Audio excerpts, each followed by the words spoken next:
Warfare at a galactic scale with planet-destroying doomsday machines. Battles that take place on multiple levels. This is Supreme Commander and Total Annihilation on steroids. The supremest of all RTSs. But is it as good as Supreme Commander? Hello there strategy gamers and welcome to my humble channel where I talk all things strategy games. Industrial Annihilation just entered early access on Steam and I thought what better time to look back at Planetary Annihilation, an RTS with so much promise and so much promised. You know what I'm talking about, us RTS gamers that are not the fastest clickers in the West. We want macro level strategy, big scale, the RTS that spawned off Total Annihilation and its progeny, Supreme Commander. All absolute classics today, but not Supreme Commander 2. Yeah? We'll forget that game ever exists. Planetary Annihilation, if you look at it in its first glance, yes, it does look like Supreme Commander or Supcom as we fondly call it. Zoom in to see the robots move about building your war machines, zoom out and see the entire scope of war with tiny icons for your units. How wonderful and glorious! But why has it not captured the hearts of RTS fans who want a modern Supcom? Look at these numbers today and compare that with Supcom Forged Alliance, a pale shadow from even the game that inspired it. So I have a few theories about this, and the first thing actually, I did a video about this years ago. Yes, my channel existed more than 10 years ago. You can scroll, but you know what, no, don't look back, don't try to find my old videos, okay? Anyway, my video back in the day showcased how easy it was to give the AI the runaround. I could annihilate the AI in under 12 minutes. The AI wasn't great, guys. You could just rush it and win every time. You understand that Supcom and RTSs like this were very popular in skirmish and in a sort of a comp storm mode where you and your buddies took on AI or AIs. So the AI not being great in its early days, the launch was strike number one. Not really game over for Planetary Annihilation. I'm sure they would have improved the AI at least a bit. It's been 10 years. Here's a fact, it seems over 98% of you viewing this video aren't subscribed. I have many strategy game videos on this channel and there's even more coming, so hit that subscribe button and let's talk strategy games. Thank you very much. One of the standout things about Planetary Annihilation is its spherical map. You are after all fighting on a planet and you can wage war across planets in a solar system. That's neat and all, but the spherical maps actually hide a major problem with the game. See, in Supcom, you could zoom out and see the entire theater of war. You had all the information you needed right there, staring right in front of you, but not in Planetary Annihilation.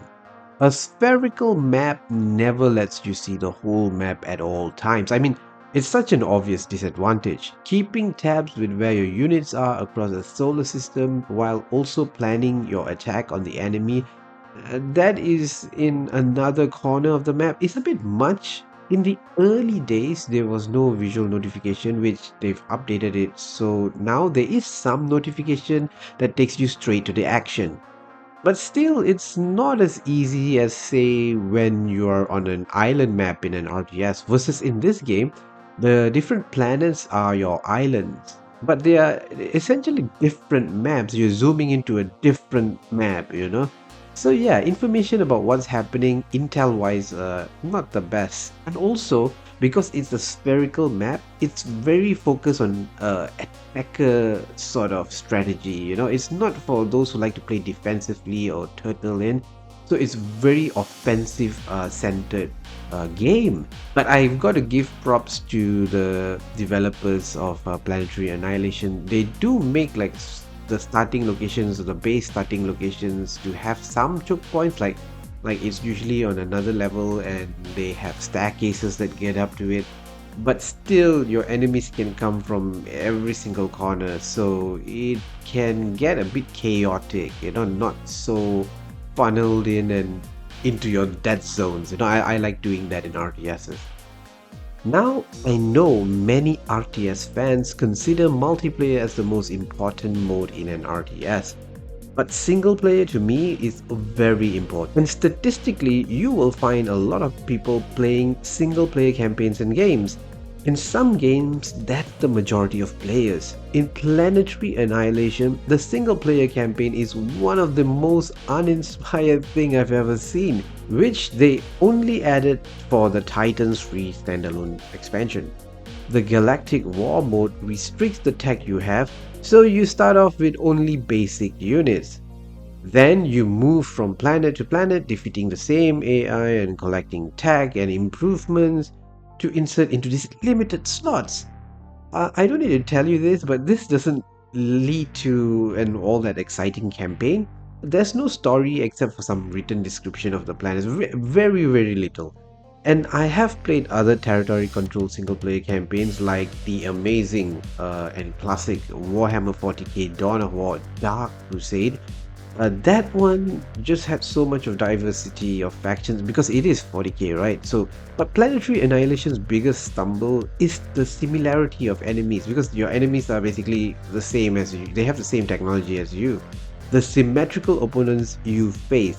What they've done in single player is actually to give its so-called factions limitations to being like this commander is bot focused or that commander is armor focused. So to give it a kind of a fake unique flavor.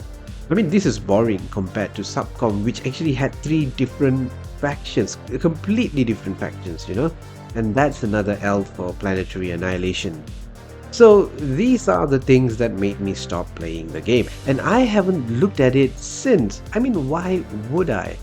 Hypothetically, if we live in a world where Supcom didn't exist, Planetary Annihilation would be a damn cool game that I feel I would have tolerated some of its annoyance and problems because there's nothing quite like it in terms of scale and what the game offers. The foundations of it, at least. But unfortunately for Planetary Annihilation, we don't live in that world. Supcom exists, and Planetary Annihilation is the poor knockoff that does half of what the stuff Supcom does, not as well. Simply doesn't make any practical sense because this game is so close to its inspiration and manages to do worse than the games that inspired it. However, I do feel though, if Planetary Annihilation, the developers took a different approach to things, not using commanders and the same resource system, like from Supcom, if we looked at it as a totally different game rather than a spiritual successor, it's not terrible, it's bearable and playable. But at the end of the day, Planetary Annihilation was really let down by the fundamental designs that stuck too close to Supcom. We just couldn't avoid comparing both games because that's what the developers did themselves. They compared these to Supcom, and Total Annihilation. It's in the name itself, right? And that is exactly where Planetary Annihilation failed. Which leads me to their new game, Industrial Annihilation. Maybe it's something I might talk about in a future video. We shall see. That game is combining factory-based production chain game like with an RTS, kind of like a Factorio-like, I guess. And at least they are launching it in early access and would be developing it with closer feedback from the community. Oh, and Industrial Annihilation will also have different factions. At least a second faction is confirmed, and I hope they make these factions quite different from each other. Anyway, tell me in the comments, what did you think about Planetary Annihilation? Did you find some enjoyment from it?